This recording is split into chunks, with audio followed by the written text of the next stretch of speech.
Está começando o podcast Descarga. Ouve aí. Está começando mais um podcast Descarga. Vocês aí vão acompanhar hoje um baita bate-papo que nós temos aqui com o nosso querido amigo Daniel Facuri, da Geografia também, e já participou antes, né, no grande episódio que a gente teve com o Emanuel dos Santos, que é o nosso... Fica sendo agora o nosso padrinho, né? Quer dizer assim, o cara nem sei se ele vai participar do próximo episódio, mas ele é um cara que incentivou a gente aí, impulsionou, e o Daniel fez esse meio de campo com ele e hoje está participando aqui desse grande episódio que a gente vai falar sobre o novo marco regulatório de saneamento básico que movimentou a internet aí com várias polêmicas, várias brigas políticas e muito pouca aprofundamento, até por isso que a gente está fazendo isso. E por isso que por isso que a gente trouxe aqui o nosso querido Daniel Facuri. Se apresenta, meu querido. Fala, galera, participando aí de novo. Participei da outra vez do maior episódio da história do mundo do podcast Descarga. De todos os podcasts. O maior de todos os tempos. A gloriosa história que vai se trilhando ao longo do tempo. Então, galera, eu sou estudante de Geografia, né? Como o Bernardo falou, eu faço parte do grupo de estudos de Geomorfologia Fluvial e Recursos Hídricos. Então, a gente participa, às vezes, de muitas discussões sobre recursos hídricos e algumas vezes sobre saneamento. Eu trabalho na Companhia de Água e Saneamento de Minas Gerais, na Copasa. Então, a gente tem algumas experiências interessantes, apesar de estar lá há muito pouco tempo, e às vezes a gente não discute tanto sobre o saneamento, vai tentar passar um pouquinho aí e esclarecer algumas coisas que estão muito em pauta esses dias. Cara, isso daí eu acho muito interessante que eu tenho uma dúvida assim, que já não tem nem a ver com o debate, nem nada sério. Mas eu tenho a dúvida assim, em outros estados e tal. Eu morei numa cidade que inclusive tem a ver, né, com o que a gente vai falar mais tarde, que não era Copasa, era Codal, né? Eu não sei se a galera tinha essa mania de falar, tipo, quando alguém vai beber água, e falava tipo assim, deixa água pra Copasa. E sempre teve essa zoeira aqui na BH. Mas eu não sei se em outros lugares a galera faz, né? Mas enfim. Fica aí a pergunta no ar aí pra quem for de outra cidade, outro estado, quiser responder. Aposto que não, né? Visto que poucas pessoas realmente se interagem com a gente. O cara já passa pra uma parte meio triste, então. Pedir pra vocês aí pra seguir nós no YouTube, que, enfim, entra no instagram.com/podcastdescarga, que vocês vão ver o link de tudo lá. Tem link do YouTube, link do Spotify, link do Deezer, do Google Podcast. Em breve vamos estar no Apple Podcast também. Enfim, uma coisa que eu não tava falando antes, que dessa vez eu quero falar, que é do Twitter, cara. E todo mundo tem Twitter aqui, quem quiser botar, eu vou deixar o meu aqui, quem quiser me seguir é @BernardoFrancas. Aliás, eu mudei, é mentira, @BFrancas agora. Galera, me segue lá, porra, @Gabras13, só falando merda. Com a foto do cachorrinho sorrindo. Boa. Então é o seguinte, o que aconteceu essa semana, cara? Aconteceu várias coisas, né, obviamente, enfim, envolvendo pandemia, envolvendo política e tudo. Mas uma delas, tem uns gafanhotos, né, velho, tal, que, tipo assim, eu gostaria muito de ter algum amigo da biologia, tá ligado? Assim, que fosse especializado nisso pra falar também desse assunto, que é muito interessante. Mas, infelizmente, a gente só sabe dizer que dá um puta cagaço, né, bicho? Quando entra um grilo na minha casa, eu já fico, tipo, velho. Parece que assim, cara, que eu vou morrer, tá ligado? Então imagina você ver uma nuvem de gafanhoto. Mas enfim, hoje, especificamente, é sobre o novo marco regulatório de saneamento básico, lei de número 41962, que foi, enfim, qual que é o termo jurídico melhor aí, Gabriel? 2404, meia-noite no meu quarto. Era um projeto de lei, né, que é de 2017, foi sancionado agora pelo Senado. E é isso. Entrar. Não sei quando vai entrar em vigência, em vigor, né? Mas aí deve demorar o quê? Deixa eu ver, 45 dias. Aprovado no Senado e enviado para sanção, é isso? Ele já vai ser sancionado. E aí e demora um pouquinho depois pra realmente valer, sacou? Interessante, então é isso. Foi sancionado pelo presidente da República, né? Pelo nosso querido. Foi o Temer, né? Foi? Oi? Em 2017. Ah, não, sancionado agora, né? É o de agora. O projeto de lei foi durante o governo Temer. Mas esse já chegou na mão do Jair ou não? Não, acho que não. O Senado aprovou agora, né? O Senado aprovou agora. Hoje, ontem, não sei. Enfim, vocês me perdoem meu desconhecimento juridiquês aí. Até por isso, hoje mesmo, enfim, né, com a nossa tríade maldita do Descarga, né, de sempre, que é o nosso querido Daniel Barreto e Gabriel Silva, que também estão participando aí, como vocês já viram. O Daniel tá mutado agora por questão de cachorro, né, que tá latindo. Mas em breve vai fazer sua apresentação aí. E o Gabas, por ser estudante de Direito, vai nos ajudar com o juridiquês do processo. Mas é isso, cara. Então, assim, teve a votação, foi aprovada, assim, com praticamente esmagadora maioria, 65 votos a favor no Senado, contra, se eu não me engano, 12, né? E com isso vai se encaminhando aí tudo que está contido nesse documento para virar uma nova realidade para o Brasil, né, no contexto de recursos hídricos, né? Eu resolvi trazer, cara, esse episódio e chamar nosso querido Fakuri para fazer uma participação especial para nós hoje, porque, enfim, esse sobretudo é um tema geográfico, cara. E é uma coisa que a gente vê sempre. E assim, eu vi muita gente, cara, que tipo simplesmente era palpiteiro da internet, gente com muito seguidor, palpitando assim, sem ter um conhecimento aprofundado e formando muita opinião, véio. Então assim, eu achei que, enfim, eu com esse meu mínimo alcance de, sei lá, 10 pessoas, eu pudesse fazer alguma coisa pelo Brasil. Mas, e aí, chamei nosso querido Fakuri, que é um brother nosso, que vocês vão ver ele aqui cada vez mais. Inclusive ele e o Guizeira, cara, são caras que estão sempre participando aí, que mais pra frente terão mais episódios. Inclusive já ia falar do Emanuel dos Santos, que vai ter esse episódio com o Emanuel, não sei quando ainda, mas vai rolar. Você está ouvindo? Descarga! Fala, rapaziada, duas considerações importantes rapidinho antes de começar o episódio. É o seguinte, a música de fundo aí, tocando algumas partes do Indignação do Skank, não toda, para não pegar direito autoral. E em segundo, em relação às cidades que a gente vai citar mais tarde, que a gente tem completo respeito e carinho por elas. São cidades que a gente inclusive conhece e se encaixam no quadro que a gente estava comentando. Por isso que citamos elas, não por qualquer outro tipo de, sei lá, preconceito regional, alguma coisa do tipo. Então é isso aí. Um abraço. Você está ouvindo? Descarga! Muita coisa que eu vi gente falando, gente comentando tudo, foram coisas que inclusive tinha no material didático nosso de algumas matérias, em especial de recursos hídricos. Inclusive eu bebi muito dessa fonte e tal, revi coisa que durante a facu tava vendo e, tipo, enfim, foi um pouco até mais interessante de ler pelo Frisa, né, vendo com uma aplicação um pouco mais prática do debate político. E, enfim, e a gente tá aqui pra isso, cara, pra meio que falar sobre esse barco, falar sobre a situação de recursos hídricos, falar sobre a situação da água no Brasil, no geral também, acaba que não tem como fugir disso, e falar da política também.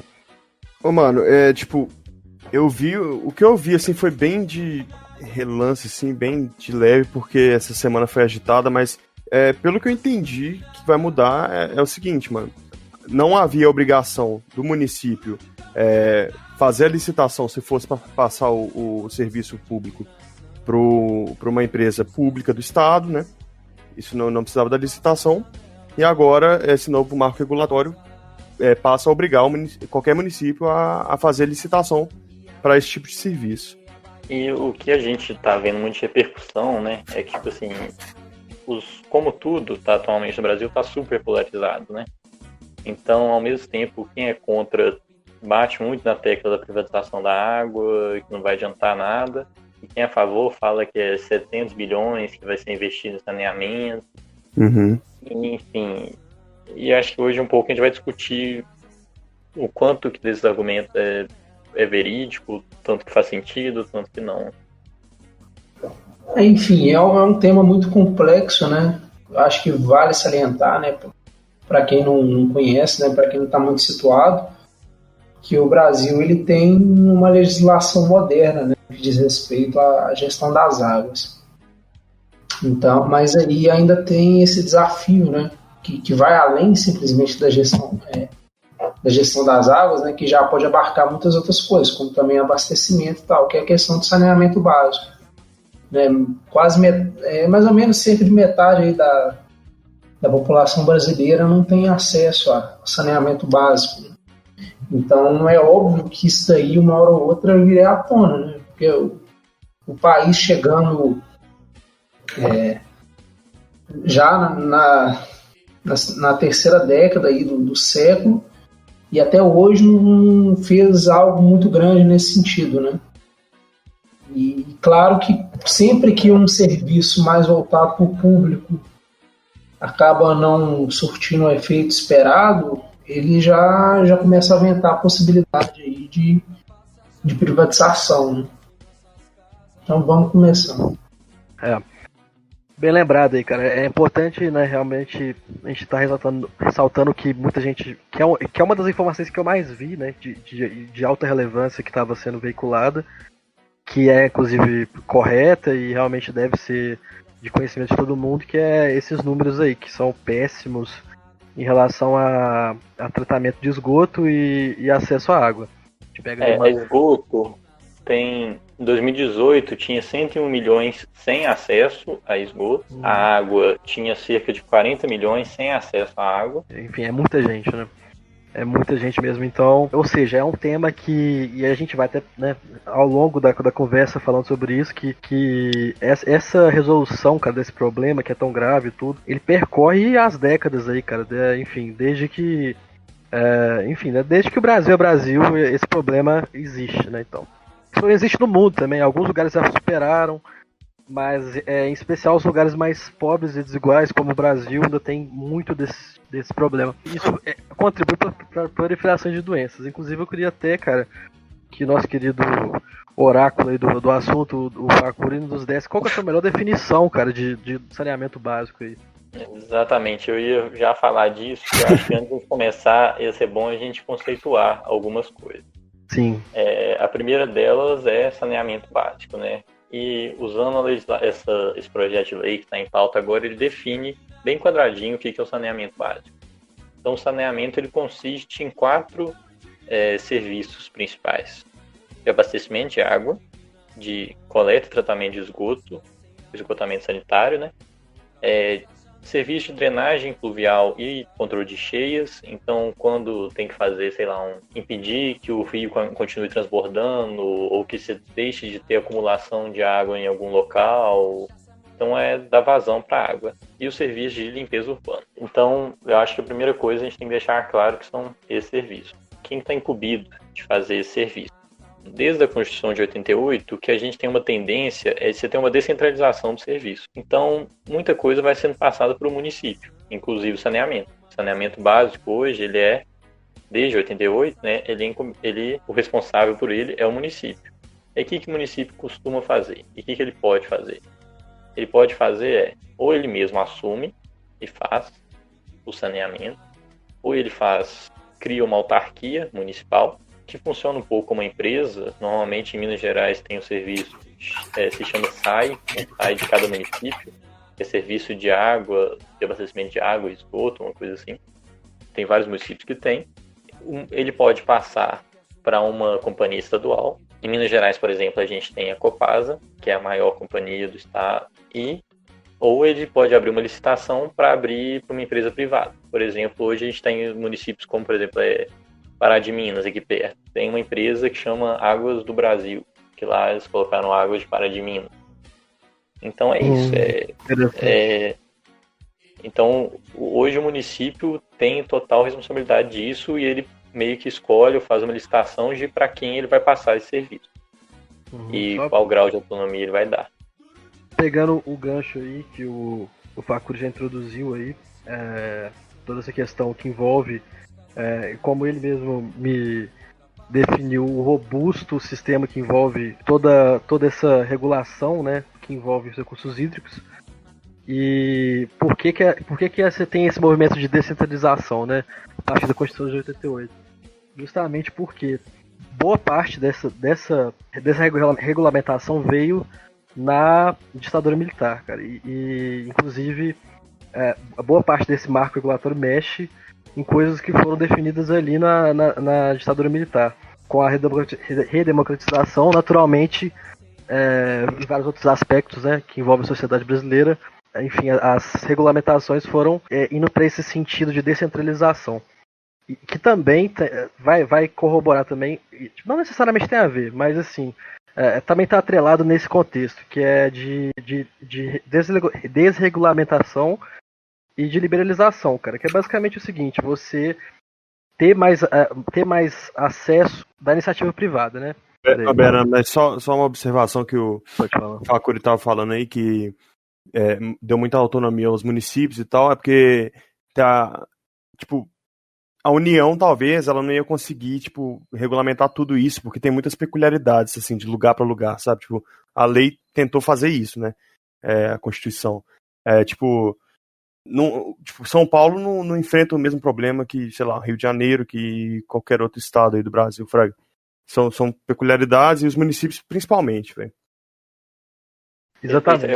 Eu acho muito legal discutir isso, porque discutir todas as ações políticas, porque elas nunca estão desgrudadas, a gente tem que contextualizar, porque ela nunca está desgrudada de um contexto histórico, e ela nunca se distribui uniformemente pelo espaço, né? O território assume diversas formas dessas legislações, né? Exatamente. E vindo muitas vezes assim, de desigualdades históricas e muita coisa assim. Sim. E que inclusive também tem todo o conflito com a visão, tipo, aquilo que a gente estava comentando sobre você tem para você gerenciar uma bacia hidrográfica, você tem uma certa legislação, um certo tipo de órgão, que é o Comitê de Bacias. E ao mesmo tempo essa bacia hidrográfica ela pode perpassar limites políticos diferentes. Por exemplo, pode estar uma bacia hidrográfica em 2 municípios e que os 2 municípios têm diferentes maneiras de tratar o saneamento. Né? Às vezes um tem uma empresa X, outro tem a Copasa. Vocês citaram, né, a questão, o Bernardo falou a questão da legislação, né? Em administração pública, você tem 3 tipos, né, de gestão. A primeira é a patrimonialista, né, que em certo ponto as águas realmente estavam sujeitas, né, a esse tipo de modelo, em que o público e o privado se confundem. Né? Realmente podia-se falar que o privado era detentor das águas, entendeu? Você tem uma água ali cortando seu terreno, essa água superficial ela é sua posse, você pode fazer o que bem entender. E foi se modernizando, né, também os conhecimentos diversos, né, científicos, né, voltados para o tema. Né? Não dá para tratar a água como algo que se parte, né? Como algo que se reparte em propriedades. Bicho, mas acho que posse não é o termo, eu acho, correto. Isso. Enfim, aí esse modelo de hoje que vigora, ele é mais gerencial, né? Por assim dizer. Isso superando já o modelo burocrático. O modelo burocrático seria aquele mais engessado em níveis. O termo detenção? Oi? Qual que é o termo que você queria? É detenção? Não, eu diria posse mesmo. Antigamente seria isso, entendeu? Antes na legislação mais antiga. Seria posse, propriedade, entendeu? E hoje é o modelo gerencial, que é voltado ao quê? São instituições descentralizadas, por assim dizer. Né? O Daniel vai abordar aí melhor, mais tarde, a questão dos comitês de bacia, do debate que se traça, né, entre o público e o privado, e também as metas, né, que são as metas de gerenciamento. As bacias elas desenvolvem planos que se voltam para metas a serem atingidas no campo de saneamento, de distribuição de água, de tratamento. Né? Então, é interessante como é que isso acaba se dinamizando. Eu acredito até que era natural que acontecesse essa etapa, né, da privatização, porque você viu lá, o Freixo comentou, né, que países como a França e a Alemanha voltaram atrás, né, nessa da privatização. Mas, considerando, né, a evolução da lei brasileira, que se baseou nessa legislação europeia, era bem capaz mesmo que chegasse num ponto em que eles optassem por privatização, né? Porque o problema de saneamento é um dos problemas ambientais mais graves aí no Brasil, a falta de saneamento, no caso. Sim, o que a gente já falou é uma complexidade enorme, né? De uma complexidade enorme. Eu acho que a gente podia esclarecer antes, agora já de uma vez, qual que é a diferença entre saneamento e água, de uma vez, assim. É Saneamento é interessante. uma das formas de você utilizar a água. É uma das formas de você... Então, você utiliza a água quando você capta ela de um rio, quando você joga esgoto nela, quando você, por exemplo, canaliza um rio dentro de uma cidade. Então, quando você asfalta uma rua e acelera o fluxo. Então, saneamento são diversas ações que você vai fazer com a água. Mas Tudo que quem envolve regulamenta aqueles quatro tipos ali que você comentou mais cedo, né? isso, 4 exatamente. categorias. Mas quem faz a gestão das águas, o saneamento não cuida da gestão das águas. Para isso, a gente tem uma legislação específica, que é a Política Nacional de Recursos Hídricos. É uma política definida em 1997 e que ela traça os princípios que a gente segue até hoje. Também são os princípios de descentralização. E é interessante assim que ela define a água. Essa definição de água é muito importante. Como um bem de domínio público. Eu estou com ela aberta aqui, já estou lendo aqui, porque essa parte é importante, eu acho que ler literalmente. Pode ler. E que é um bem de domínio público e é um recurso natural limitado, dotado de valor econômico. Então ela traz dois conceitos interessantes, né, que é de domínio público, mas que ao mesmo tempo ele é de valor econômico. Então o que isso significa? A água não tem dono, a água não tem posse no Brasil. Ninguém é dono da água. As empresas de E isso não saneamento são mudou, donas né? da água. Não, e isso não muda com esse novo marco do saneamento. Esse marco regulatório do saneamento não muda esse conceito de água, não muda o dono da água. O dono da água continua sendo um bem público. Tem uma dúvida, cara. Aqui, no primeiro decreto de Código das Águas, que é de 34, né? Tem tempo pra cacete. Já tinha algo nesse sentido de dar posse, de privatizar a água e tudo, ou era mais ou menos como é hoje? Olha, não consigo te falar com certeza, sabe? Mas eu lembro assim que ele era muito voltado principalmente para usina hidrelétrica. Ele era um código inicial muito voltado, muito específico para algumas coisas, sabe? Mas acho que ele já definia a água como um bem de domínio público e tudo. Então, assim, o que Sim. significa? A água não é propriedade nenhuma. Um rio, por exemplo, ele não pode ter uma cerca cruzando um rio, em teoria. Porque uma praia não pode impedir o acesso do mar para uma pessoa, por exemplo. Então, quando um hotel faz uma praia particular, ele pode cercar a areia, mas ele não pode cercar a água. Porque a água não tem posse, não existe. Então a gente já vai, a primeira coisa a água está sendo privatizada? Não. Talvez não seja o melhor termo que a gente usar. A água em si está sendo privatizada? Não, porque o saneamento é um dos usos que você dá para a água. É uma coisa extremamente importante, sim. Eu acho que assim, esse com certeza é o principal termo do bingo dos comentários da internet sobre o novo marco, né? Que é tipo falar da privatização da água, tipo, como se realmente fosse esse o termo correto, como se fosse dessa maneira. É lógico que assim, a gente não está aqui para dizer que não há nenhum tipo de influência do capital e dos interesses privados sobre o processo, que é basicamente essa lei ser aprovada e tudo. Não é disso que se trata, a gente vai mais aprofundar sobre isso mais tarde, tudo, e já puxando para economia depois, né? Mas ainda vamos se ater sobre o debate em relação à água, porque se não estava definido dessa maneira, nesse primeiro decreto do Código das Águas de 34, sobre aquilo que a gente estava dizendo, mas pelo menos dois conceitos muito importantes que são usados até hoje foram definidos ali, né? Coisa de quase um século atrás, que é em relação à cobrança e à outorga. A outorga é o direito de uso da água, não é isso, Facuri? Isso, esses são instrumentos da Política Nacional de Recursos Hídricos. Então, ela... Não vou ficar falando muito as instituições, as instâncias que a gente tem, mas tem um corpo muito robusto de instituições de nível federal, de nível estadual e de nível local, que são os comitês de bacia hidrográfica, que é uma instância, normalmente chama de órgão, porque é um local de decisão, é um local de participação social, é um local onde se toma as decisões do que vai ser feito.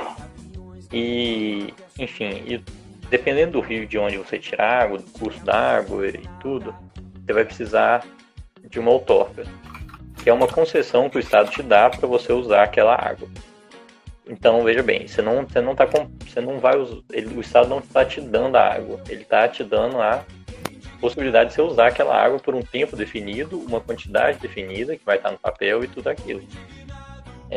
Então não é bagunça total isso, sabe? Não é um trem assim, pronto, a água é sua.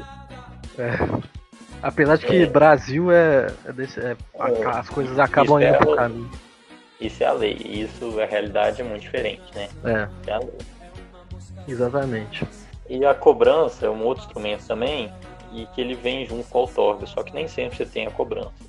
E a cobrança nunca é a cobrança, a cobrança pela outorga nunca é uma cobrança pela... Você não está comprando a água.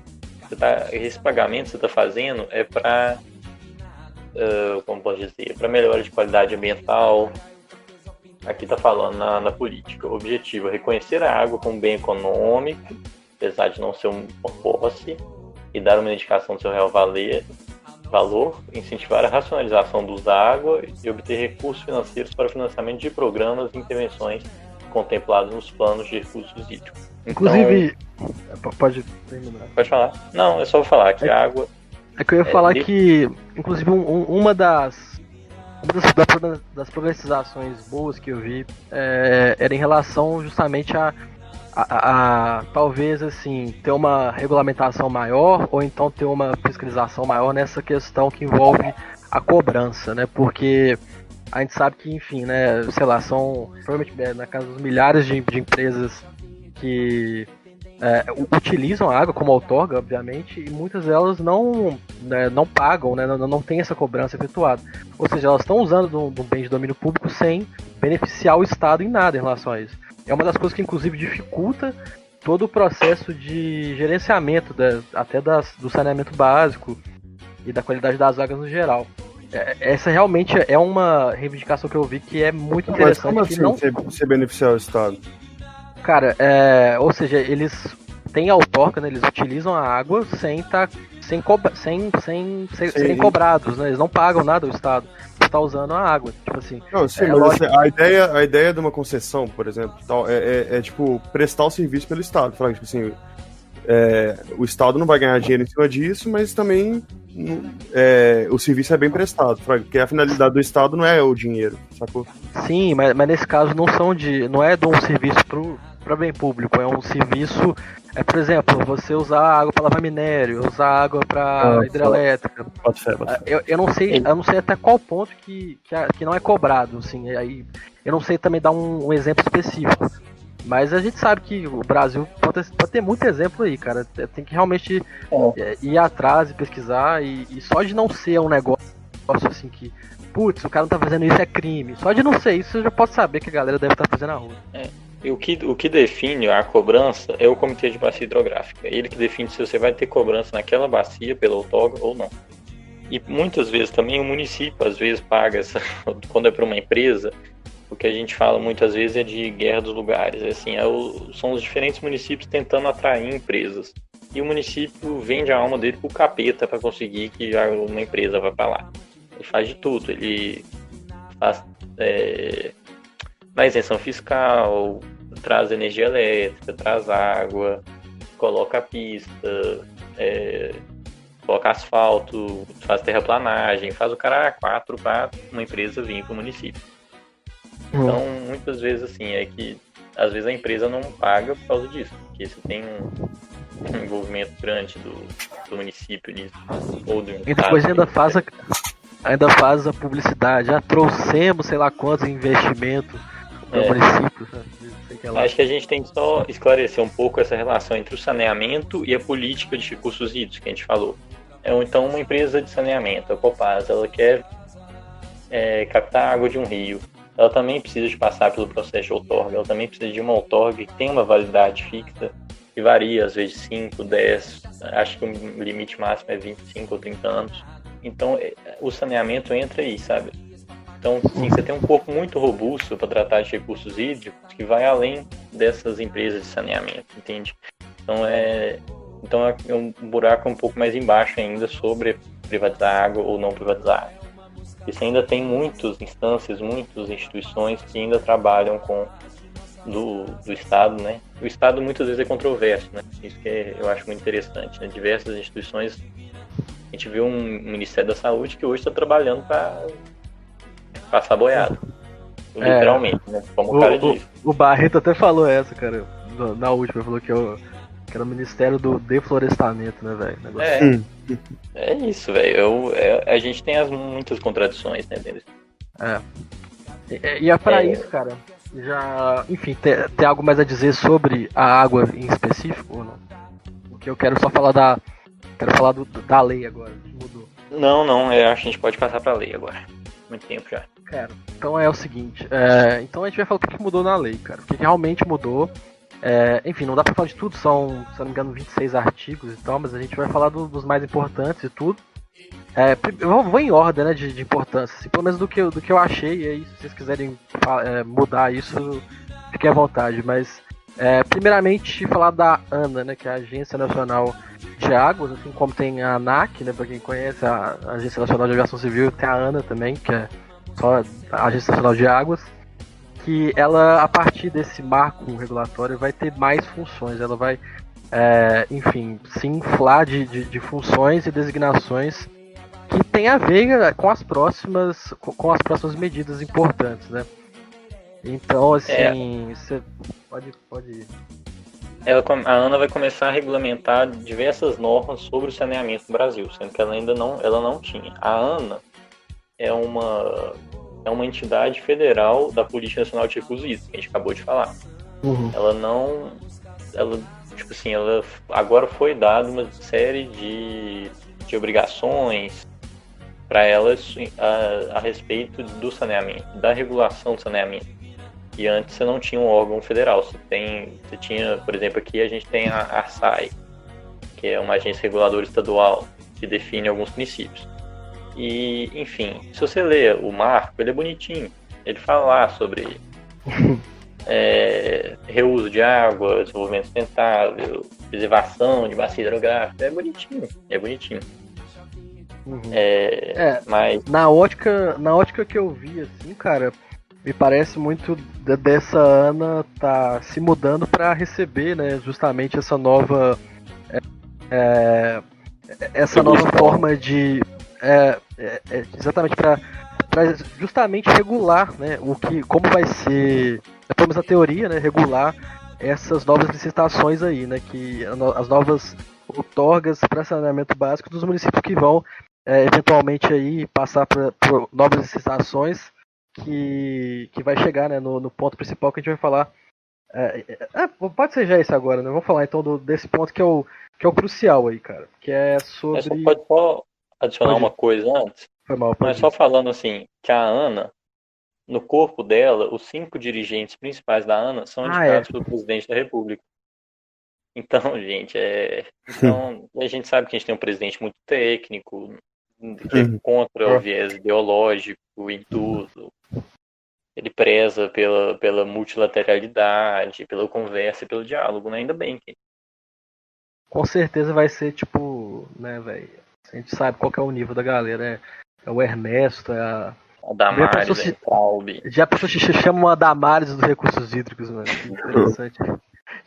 que bosta que ia ser, mas ia ser engraçado. Mas enfim, então a gente, ou seja, né, ou vai ser uma galera meio estilo o nosso ministro do meio ambiente, né, que é um cara contra, então provavelmente seja um cara que é contra a água, né, contra os recursos hídricos, um cara a favor da poluição de tudo, tá ligado?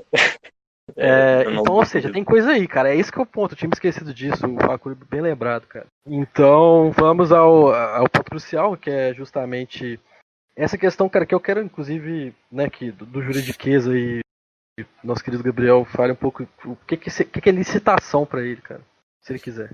Mano, então, licitação, velho, é tipo assim, tem um serviço público,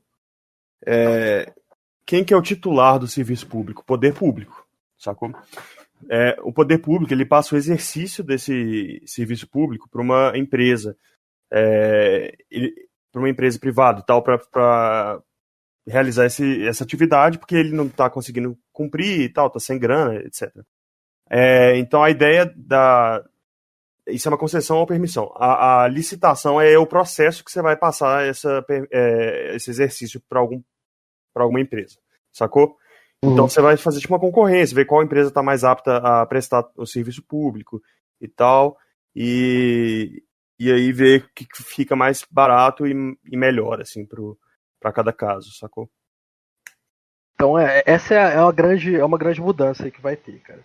Não, assim, já tem licitação, né? Tipo assim, a questão é que o município, pelo que eu entendi, não era obrigado a fazer essa licitação e podia passar para uma estatal, sabe? Tipo, pelo que eu entendi também. Uma empresa pública, aliás. Que naturalmente, se não houvesse isso, no caso de Minas Gerais, seria a Copasa. E aí, tipo, mais ou menos o que eu entendi. O Facuri vai dar um aval. A lei municipal é omissa, aí pega o que tá na lei estadual e a Copasa, nesse caso, faria. Então, por ser designação do município, ele poderia optar por ou a empresa estadual, né, pela estadual, no caso de Minas Gerais, a Copasa, ou fazer ele mesmo, e aí no caso, que é o caso de Uberaba, que eu falei que eu morei lá, que ela é Codal, que eu estava até checando isso, que é uma empresa, no caso, municipal, porque é, né, do município de Uberaba, ou então uma empresa privada. Então já poderia ser feito o saneamento básico com a empresa privada. O que vai mudar agora é o quê? Olha, tipo assim, igual a gente estava conversando mais cedo, na prática a gente sabe que muita cidadezinha não vai ter nenhuma empresa querendo, sabe? Tipo assim, a gente pensa isso, né? Que dificilmente vai ter uma empresa querendo fazer o saneamento básico de Matozinho, sei lá. Sacou? Então, tipo... Matozinho ainda dá dinheiro. O problema é você vai pra Muzambinho, Nova Porteirinha, Almópolis, né? Cara, mas a minha questão em relação ao processo, velho, tipo assim, mais, pelo que eu entendi, era mais ou menos assim. É só a proibição de designar alguém para fazer o serviço sem licitação. Sem essa concorrência. Então Sim. É obrigatório ter concorrência. Sim. Só falar uma coisa também, a Copasa não é uma empresa estatal, ela é uma empresa de capital misto. Ela é verdade, privada, perdão. mas capital fechado, a parte privada dela. Ela não está em ação nem nada. Não está em bolsa de valor. É interessante essas categorias aí. Capital misto e fechado. Então você não pode investir nela na bolsa de valores, é isso? Com capital fechado. Isso. Mas você pode comprar ação. Não é qualquer acionista que pode comprar ação.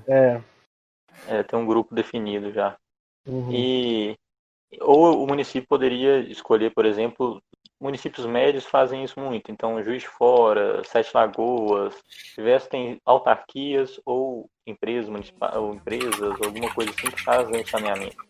Então, você não passa necessariamente automaticamente. Mas qual que é a importância, muitas vezes, das companhias estaduais? A grande importância é que a principal fonte de renda da Copasa está em Belo Horizonte e na região metropolitana. Mas muitas vezes ela tem prejuízos no interior, porque saneamento é caro, saneamento... Então, se você não tem uma população aglomerada, muitas vezes é muito difícil você ter um retorno financeiro. Então, o que ela faz? Ela perde dinheiro em alguns municípios e ela compensa ganhando em outros. A Copasa tem isso é uma informação do Sistema Nacional de Informações sobre Saneamento. A Copasa tem uma receita 12% maior do que os gastos dela. Mesmo tendo isso. E a Copasa ela criou uma empresa, não sei se a Copasa mesmo criou, mas chamava de Copanor. Ela atua só em municípios com grande déficit hídrico. E essa empresa, sim, ela tem um déficit muito maior. Enfim, mas é interessante que essa empresa tenha, por exemplo, subsídios do Estado maior em relação ao imposto, porque ela faz os trabalhos em locais que, com certeza... Mas, Facuri, quantas cidades, assim, você tem uma ideia, a Copasa faz o saneamento? Eu acho que em torno de 600 cidades, 600 municípios em Minas Gerais. Tá em torno desse número. Pois é, e é superavitária, né? E é superavitária. Alguns desses municípios, é o que eu falei, que são Copanor, mas são poucos. Então o que acontece? O que vai acontecer agora? Você vai ter essa licitação, uma empresa privada muito provavelmente vai começar a ganhar essas licitações de locais que dão muito dinheiro. A Copasa vai ficar minada de dinheiro, vai ficar sem dinheiro total. Se ela não apresentar uma coisa tão boa quanto a privada, o que é muito difícil, às vezes, por conta de umas coisas que a gente ainda vai falar. Enfim, e aí o que vai acontecer? Assim, a Copasa vai perder a fonte de renda, vai ficar só com municípios deficitários, que vão ficando com a Copasa, o restinho. O que vai acontecer? Vai acabar a Copasa. Esse é o grande problema desse processo aí, cara. Que é justamente isso, enfim, né, a grosso modo, deixar o osso pro Estado e o filé pra iniciativa privada. Enfim, né, enfim, pode acontecer, tipo assim, muito provavelmente, enfim, né, o que a gente espera que aconteça, se não for... porque é o seguinte, cara, naturalmente, assim, cara, a gente que tem um posicionamento mais de esquerda, a gente sabe da crueldade, e não só da crueldade, mas assim, da falta de organização e interesse da iniciativa privada para com serviços que envolvam bem-estar da população, ou enfim, serviços no geral. É a mesma discussão do Correio, você reparou? Tipo assim... bem parecido. Então, assim, realmente a gente olha com maus olhos todo e qualquer tipo de privatização de algo que seja tão importante quanto o saneamento básico. Apesar de que, tipo assim, não é assim, vai privatizar o saneamento básico, não é assim, vai dar mais uma oportunidade que já tinha sido dada, né, porque o município já poderia fazer essa licitação para a empresa privada, mas ele naturalmente e normalmente escolhe e opta pela empresa do Estado, né, que é a Copasa, no caso de Minas Gerais, ou então faz, né, municipalmente, como a gente faz em algumas cidades aí, e com essa medida ele meio que vai ser obrigado a fazer essa licitação, né? Ele realmente é obrigado a fazer a concorrência, e nisso daí eu tenho minhas dúvidas, né, que em relação qual que é esse tipo, né, de critérios que vão ser usados, e se vai levar em consideração todo esse processo que a gente falou, de realmente de poder deixar cidades que têm mais custos do que lucro para ser atendidas, enfim, sem qualquer tipo de atendimento para saneamento básico. Esse que é o grande X da questão. É exatamente isso. Tipo assim, na teoria, não tá errado, velho. Tipo assim, licitação é uma coisa boa, velho. Tipo assim, você tá vendo o que tá atendendo melhor ali e tal. A questão é que a gente sabe, tipo assim, na prática, pode rolar corrupção em cima disso. Meio que abre uma brecha maior, sabe? Mas assim, na lei eu não vejo tanto problema, assim, no texto da lei, sabe? Tipo, é mais preocupação pro futuro, assim, em situações práticas mesmo. Inclusive, é uma das coisas, só pra fechar sobre a lei, cara, é lógico que a gente vai continuar falando sobre ela, mas que esse outro ponto que eu vi, que eu tinha até minhas dúvidas se era nesse documento em si, ou se já tinha sido em outro, mas me parece que é realmente nesse, que é a questão da regionalização. Então foi definida a regionalização, que é o seguinte, você... Não sei se é um bom termo exatamente, mas enfim, eu vi no documento com agrupamento de municípios que tem o Podem interesse... licitar juntos, né? De licitar juntos, né? Então, assim, porque a gente sabe que é um investimento de infraestrutura, velho, e é um investimento caro, que a empresa não pode fazer duas vezes, você não pode, assim, né, você não pode gastar esse dinheiro, assim, pensando no curto prazo, esse dinheiro é pensado no longo prazo e para atender os grandes públicos, né, e com isso, né, a partir desse documento fica aí conceituado que pode realizar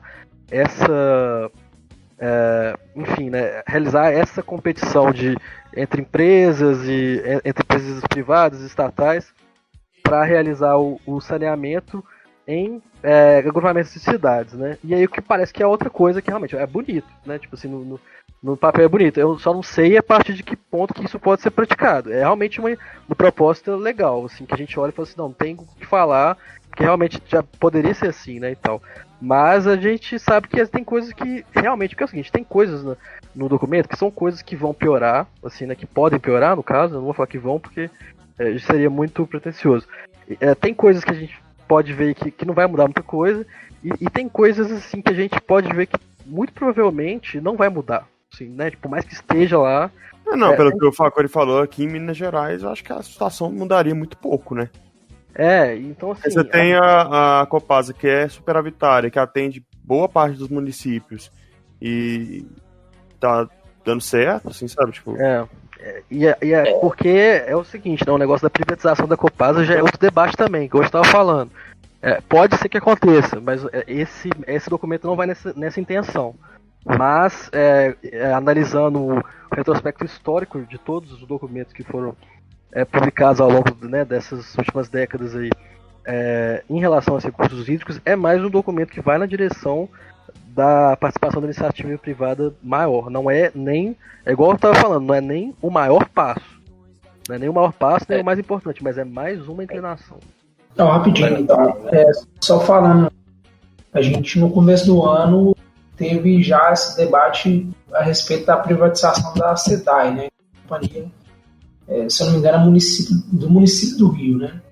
Não, é do estado, A SEDAI, ela era uma das poucas empresas, né, do estado. A gente sabe da situação complicada financeira que passa pelo estado do Rio, e a SEDAI era uma das poucas empresas superavitárias. Ainda, né? E já foi levantada essa possibilidade de privatização no ano de fevereiro, estava se discutindo isso daí, né? E quando a gente pega a situação, né, a SEDAI, ela era uma boa prestadora de serviço, sempre foi, né? Além de ser superavitária, era razoável, né? Apesar de que no Rio de Janeiro tem um problema com favela, né?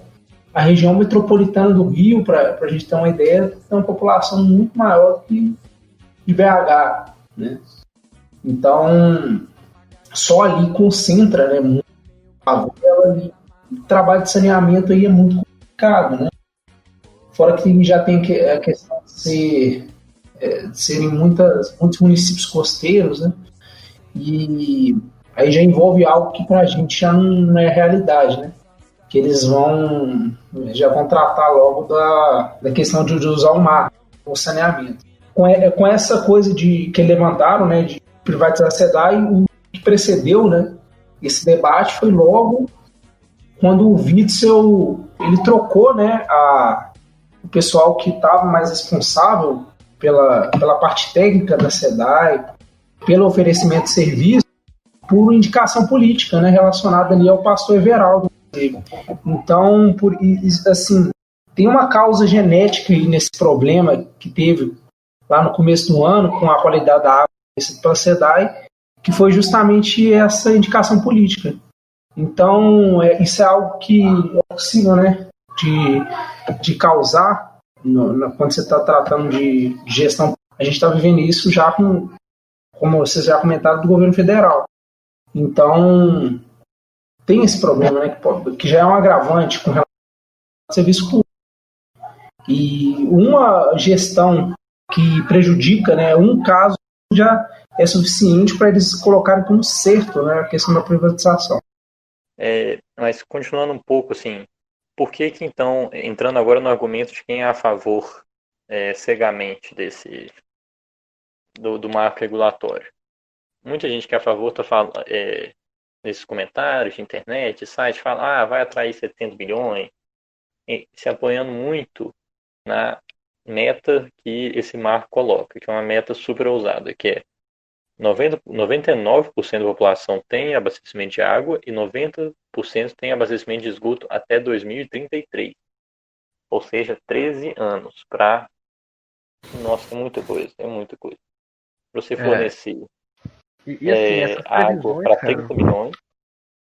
Oi? Eu queria saber como é que eles fizeram essa econometria aí, cara, de, sei lá, é igual aquele negócio da reforma trabalhista e tudo, que a galera fala, já fizemos as contas aqui, vai dar isso aqui, nós vamos conseguir superavitar, velho. Então, assim, essa galera, sei lá, velho, de onde que os caras tiram esses números, né? Impressionante. E aí fala isso, velho. Então, tipo assim, eles colocam repetem muitas vezes no mar. Se a empresa não estiver cobrindo, vai poder, sei lá, acabar com o contrato. Não sei se é contrato a palavra certa, de campo jurídico.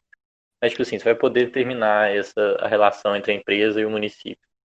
Gente, qual que é a intenção da empresa? Qual que é a finalidade da empresa? É gerar lucro, ponto. Ela presta serviço para gerar lucro. É contrato mesmo. É contrato mesmo, beleza. Então, gente, se ela tiver que fazer uma expansão para 90% da rede de esgoto, que é extremamente caro, em 13 anos, vocês acham que ela vai querer... Vocês acham realmente que ela vai fazer um negócio que é caro, um negócio que... Então, assim, ela tem duas saídas para isso. Tem duas formas de você realmente chegar a esse esgoto. Primeiro, as taxas combinadas pela empresa serão enormes.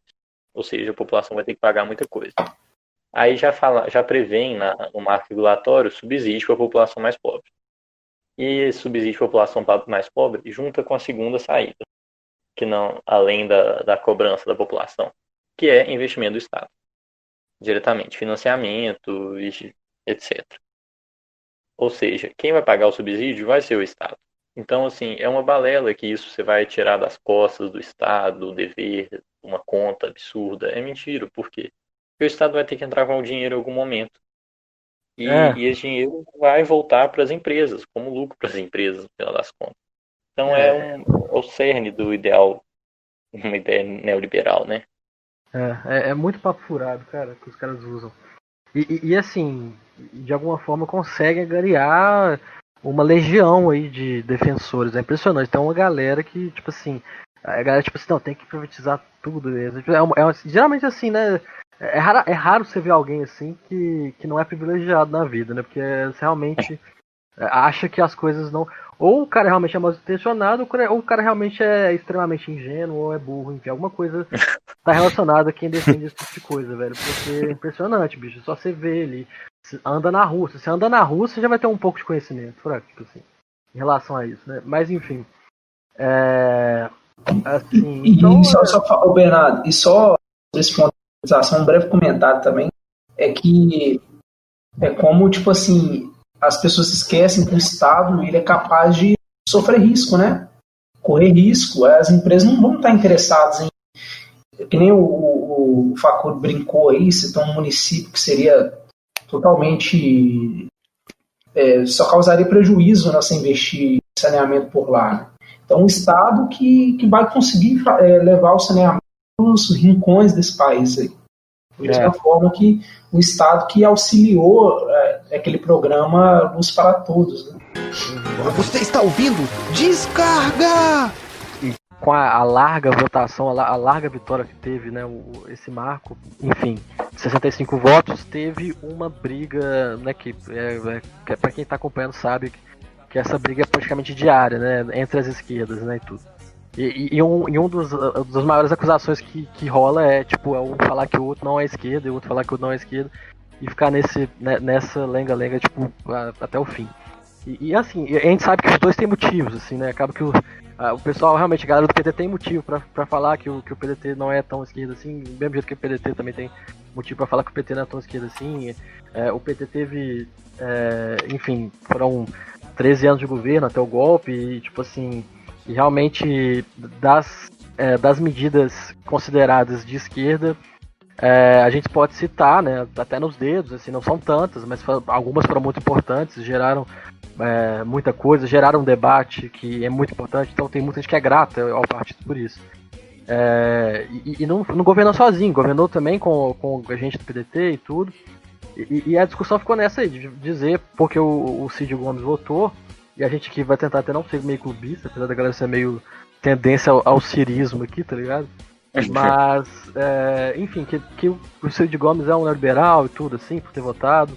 E assim, por isso que é bom ressaltar que é o seguinte, no argumento tem falhas, apesar de que eu considero o voto dele errado, e de alguma maneira, se eu tivesse a oportunidade, né, de estar presidindo uma cadeira no Senado, eu votaria brevemente contra, né, e tal, apesar de também não ser a mesma coisa com a reforma da Previdência. Não é tão neoliberal como a reforma da Previdência, mas é algo que vai na direção do neoliberalismo, que a gente sabe que no Brasil é extremamente prejudicial. Então, assim, o meu breve comentário em relação a isso é o seguinte, cara, que o mesmo PT que votou certo, né, nessa votação da Câmara, do Senado, contra esse marco, né, votou certo, apesar que também não é nada muito absurdo, assim, o mesmo PT que passou medidas, né, nesse sentido também, de neoliberalização dos recursos hídricos, né, e a gente pode citar, de 2007, inclusive, essa entrada de capital, de abertura de capital misto para a Copasa e outras empresas de saneamento básico de outros estados, aconteceu nos governos do PT, que foi permitido, houve guinadas, né, neoliberais, até nos governos de esquerda do PT, nesse sentido, e lá não rolou essa privatização toda. Então o que eu penso é o seguinte, velho, os dois lados estão errados aí no ponto, e tem que se posicionar melhor, e é uma discussão que, tipo assim, a gente fala de água, cara, a água tá presente no nosso dia a dia 100% do tempo e tudo, mas pela gente não faltar, ou então quando falta é coisa de um dia ou dois, a gente acha que é algo de boa, fraga, que não é uma coisa, não é uma realidade, é uma realidade na vida de muita gente, velho, que não tem esgoto, não tem água, velho. E por isso também que a galera sentando no seu privilégio de estar aqui, enfim, né, na bacia do Rio das Velhas, no São Francisco, achando que as coisas estão de boa, e em muitos lugares do Brasil não tá. Eu queria falar só também que, tipo assim, que o governo do PT nisso, no saneamento, que uma das principais ações foi o Plano de Aceleração de Crescimento, o PAC do saneamento. E fazendo uma pesquisa breve no site do PAC lá, tem 4.200 resultados sobre obra e saneamento, que é coisa pra caralho, se eu for pensar, né? E isso foi desde o fim do governo Lula até o fim do governo Dilma. Então foi muita grana dispensada de diversas formas, né? Foi uma das formas que tentaram ampliar o saneamento, e tem algumas informações, por exemplo, entre 2010 e 2018 cresceu em 25 milhões o número de pessoas com acesso à água. Estou tentando abrir aqui. Com acesso a esgoto, 25 milhões, representa mais ou menos 13% da população brasileira. Então é um crescimento grande até, se você pensar em 8 anos, crescer 13% do saneamento, o esgotamento sanitário, e 20 milhões no mesmo período, né, 20 milhões de pessoas. Assim, mas não conseguiu atingir tudo que prometeu, né? Então, acho que foi uma tentativa, e isso agora é uma outra tentativa muito diferente, né? Com uma ideia muito diferente. Aquela tentativa foi assim, vão dar dinheiro para todo mundo, deixar a galera o pau quebrar. Pode concluir. E não rolou do jeito que foi sonhado. E isso volta ao debate que a gente já teve aqui, que é sobre economia, que igual eu tava falando em off aqui mais cedo. Porque essa época era uma época de superávites gigantes do governo brasileiro, né, e tudo.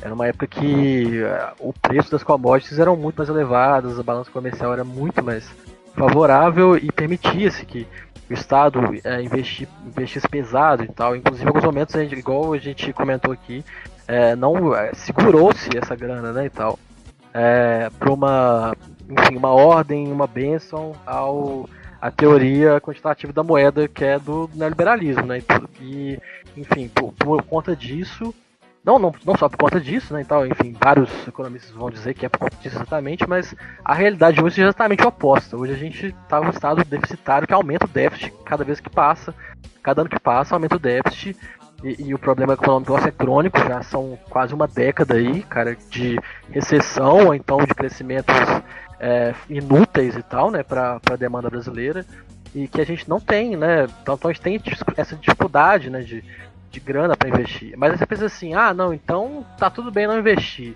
a gente tem que decretar falência mesmo e se fuder, mas não é assim. Não é assim, a economia não é assim, bicho. A economia, inclusive, depende esse motor, se ele não tá vindo por fora, cara, se ele não tá vindo de forma externa, de commodities, então de alguma coisa que a gente está produzindo para vender, ele tem que vir por dentro, cara, tem que vir do Estado, tem que vir o Estado investindo no comércio, o Estado investindo na indústria, o Estado investindo nas obras de infraestrutura, como essas de saneamento e tudo. E essa grana tá lá, cara, ela não é a mesma coisa de antes, mas ela tem, essa grana pode ser usada, tem várias maneiras, tem várias ferramentas de você utilizar isso na economia. Inclusive é um papo para outro episódio. A gente falar que há impressão de moeda, no caso de deflação, que é o nosso caso, há o endividamento público que está acontecendo. Hoje no mundo todo, praticamente foi abandonada essa teoria quantitativa da moeda do neoliberalismo, né, e tal. Então, assim, o Pacto de Chicago, velho, já foi posto abaixo desde 2008, desde a crise grande do capitalismo de 2008. A galera já tá se endividando.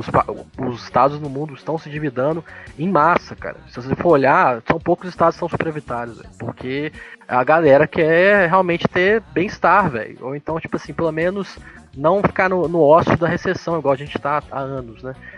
A gente tem que lembrar, né, que o país, né, realmente precisa do Estado para auxiliar na competitividade, né? Eu não concordo, né, que o Brasil simplesmente abrindo as portas para o capital estrangeiro ele será capaz de conduzir um projeto industrial. Teria que partir daqui, mas as nossas elites estão interessadas em coisa, né? Então o Brasil, é uma coisa um tanto quanto complicada. E quando discutir economia aqui é muito difícil quando você não tem nem estabilidade política, entendeu?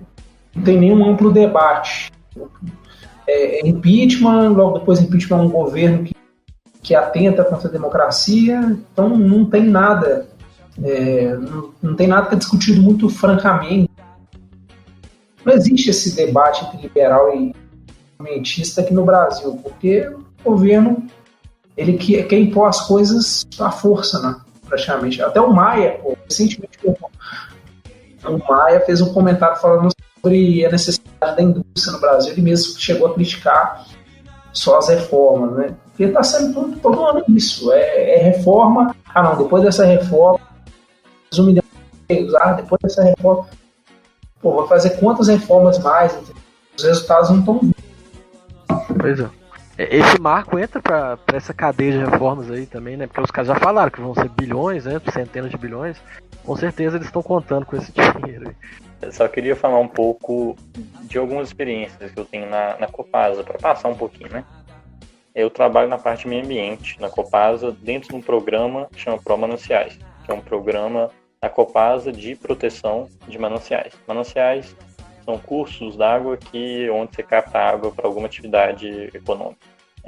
Então, ela planta árvore, cerca uma área preferencial de recarga, e ela faz diversas ações desse jeito. Ela faz isso não porque ela é boazinha e tudo, mas ela é obrigada, ela tem uma lei no estado, que ela tem que, chama Lei Piau, ela tem que investir 0,5% nas áreas de recarga dela. Enfim, o mais interessante que eu acho é como que a Copasa faz isso. Ela faz a parte, como é que ela investe esse dinheiro?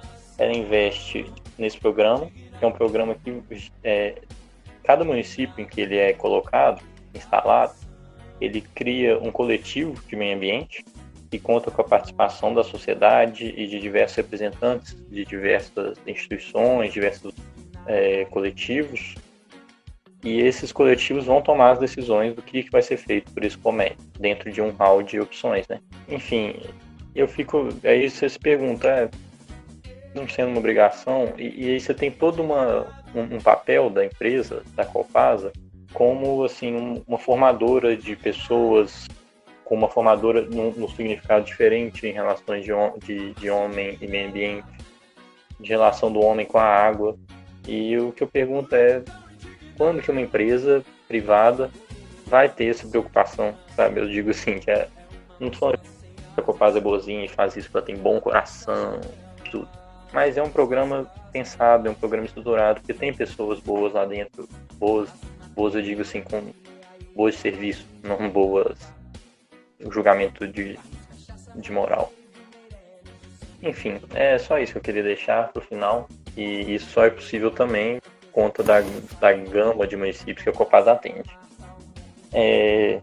E só a última coisa é que eu falei da Copasa, né, mas outras companhias, só uma informação também do Sistema Nacional de Informações sobre Saneamento, de todas as companhias estaduais, 10 são deficitárias. Dessas 10, 6 estão no norte do Brasil e uma é a Copanor, que eu já falei mais cedo, que ela é deficitária mesmo por conta dos municípios que ela tem.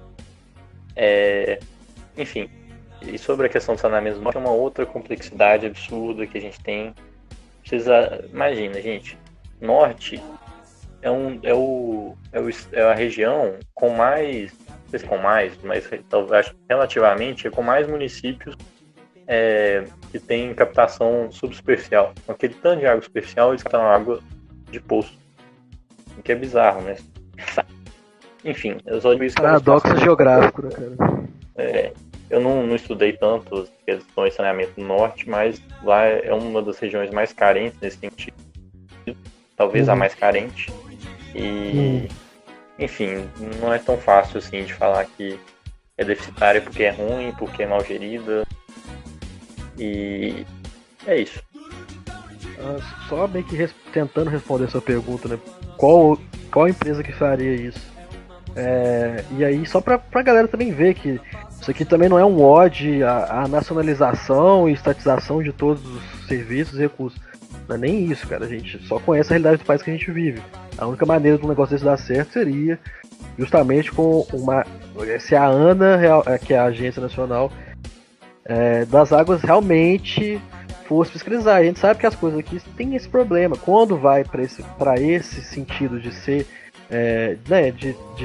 de haver uma facilidade de privatização, a gente sabe que é justamente para não ter, para a galera ter menos trabalho possível com esse tipo de fiscalização. Enfim, e acaba que o resultado é trágico. Então, assim, vamos ficando com essa pergunta no ar aí. Se vocês quiserem responder, mandar um zap, mandar um Insta message aí pra nós, porque nós vamos ficando por aqui hoje no programa. Foi incrível, achei do caralho, velho. A gente trouxe muito dado, realmente foi um dos programas que eu mais tentei me preparar pra fazer e tudo. Enfim, né, porque eu tava à toa, porque é um tema legal, porque tá em pauta e queria que esse negócio saísse logo, porque a galera tá comentando sobre isso. Espero que vocês tenham gostado, mandar um salve em especial aí a galera da Geografia, nosso querido Mateuzinho, já é o 5º salve que eu mando pra ele. Ele nunca vai assistir, tá ligado? Mas fica aí, cara, meu salve, e o nosso querido amigo Pedro também, que tá em recuperação aí do apendicite. Falei um negócio mó sério, mas é real mesmo. Bom, galera, valeu demais, gostei demais de saber. O Facuri trouxe informação pra caralho aí. Agradecer a participação dele, mandou demais, de novo. Sempre que quiser voltar, é bem-vindo. E tamo junto. Estará semana que vem com o Manuel também. Se tudo der certo. Galera, valeu demais aí. Valeu, Facuri, novamente participando. Torcer aí para esse episódio com o Manuel dos Santos, que será excelente. Valeu demais, galera. Agradeço demais o convite. Muito bom participar aí. Deixamos aí o questionamento se essa é a melhor saída realmente do saneamento, se é ou não é. E tamo aí, gente. Um abraço aí para o ex-presidente Lula, que escuta esse podcast. E é isso. Tudo mais. Abraçar a Kátia dessa namorada. Um abraço pra Kátia, minha namorada, trabalhou no IGOM, funcionário público. Beijão, gente. Obrigado. Ficou do caralho, velho.